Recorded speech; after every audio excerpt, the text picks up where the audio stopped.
गोस्वामी तुलसीदास जी को भगवान श्री राम के जीवन पर आधारित रामचरितमानस के रचयिता के तौर पर जाना जाता है। उन्होंने इस महान ग्रंथ को अवधि में लिखा था। तुलसीदास जी अपने आप को महान गुरु वाल्मीकि का पुनर्जन्म का रूप बताते हैं। वाल्मीकि जी ने सबसे पहले रामायण को संस्कृत में लिखा था। वाल्मीकि की रामायण को समझना लोगों के लिए आसान नहीं था। तुलसीदास जी ने जब इसे अवधि में लिखा तो ये सभी लोगों तक पहुंची और लोग इसकी महानता को एवं राम जी के जीवन को करीब से जान पाए। तुलसीदास जी ने भगवान श्री राम के महान भक्त हनुमान जी की हनुमान चालीसा की भी रचना की थी। तुलसीदास जी ने अपनी जिंदगी का अधिकांश समय उत्तर प्रदेश के गंगा किनारे बसे वाराणसी में बिताया था। वाराणसी में इनके नाम पर तुलसी घाट का निर्माण हुआ है। नमस्कार दोस्तों, ये है हमारा YouTube चैनल दीपावली और आज हम आपको गोस्वामी तुलसीदास जी के बारे में कुछ रोचक तथ्य बताने जा रहे हैं। कहा जाता है कि तुलसीदास जी अपनी माँ के गर्भ में 12 महीने तक रहे थे। उसके बाद जब उनका जन्म हुआ था तब उनके मुख में पूरे 32 दांत भी थे। उस समय उनके स्वास्थ्य और शरीर को देखकर लगता था कि वह 5 साल के लड़के हैं। जन्म के दौरान तुलसीदास जी रोए भी नहीं थे, बल्कि राम राम का नाम लेते हुए उनका जन्म हुआ था। यहीं से उनका नाम राम बोला पड़ा था।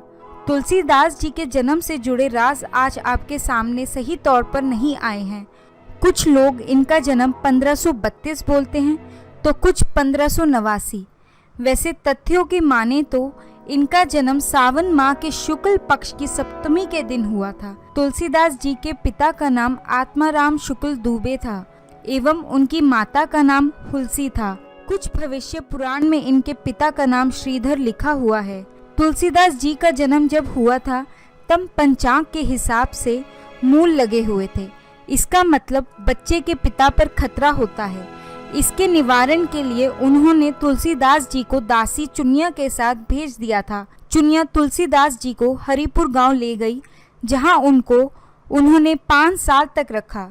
इसके बाद चुनिया की मृत्यु हो जाती है तथा तुलसीदास जी अनाथ हो गए और 5 साल की उम्र में तुलसीदास जी को नरहरिदास ने गोद ले लिया था। तुलसीदास जी जब 7 साल के हुए तब गुरु नरहरिदास के द्वारा उनका उपनयन किया गया। तुलसीदास जी ने अपनी शिक्षा अयोध्या से शुरू की। कुछ समय बाद तुलसीदास जी वाराणसी चले गए और वहां उन्होंने हिंदू दर्शन के स्कूल में गुरु शेषनाथना से संस्कृत व्याकरण, 4 वेद, 6 वेदांग एवं ज्योतिष के बारे में शिक्षा ली। ये वहाँ 15 से 16 साल तक रहे। आइए अब हम आपको तुलसीदास जी के विवाह के बारे में विस्तार में बताते हैं। तुलसीदास जी की शादी रत्नावली से 1583 में हुई थी। रत्नावली दीनबंधु पाठक की बेटी थी, जो भारद्वाज ब्राह्मण थी। तुलसीदास जी जब रत्नावली से मिलने गए तब उन्होंने कहा कि वह क्यों इस भारी शारीरिक चीजों से प्यार करते हैं। अगर उन्हें मोक्ष चाहिए तो उन्हें भगवान की शरण लेनी चाहिए। इसके बाद तुलसीदास जी प्रयाग गए और वहां साधु का रूप धारण कर लिया। तुलसीदास जी ने अपनी कई रचना में ये लिखा है कि उन्होंने हनुमान व राम जी के दर्शन भी किए हैं। इसके बारे में विस्तार से उनकी रचना भक्ति रस बोधनी में पढ़ा जा सकता है। तुलसीदास जी को पहले वाराणसी में हनुमान जी के दर्शन हुए थे, जहां आज संकट मोचन मंदिर का निर्माण हुआ था।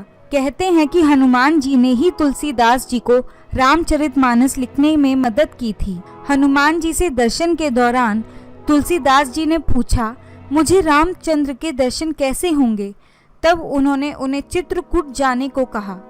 इसके बाद तुलसीदास जी चित्रकूट के राम घाट में रहने लगे। तुलसीदास जी अपनी रचना में व्याख्या करते हैं कि किस तरह उन्हें भगवान राम के दर्शन हुए। चित्रकूट में रहने के दौरान 2 बार उन्हें दर्शन हुए।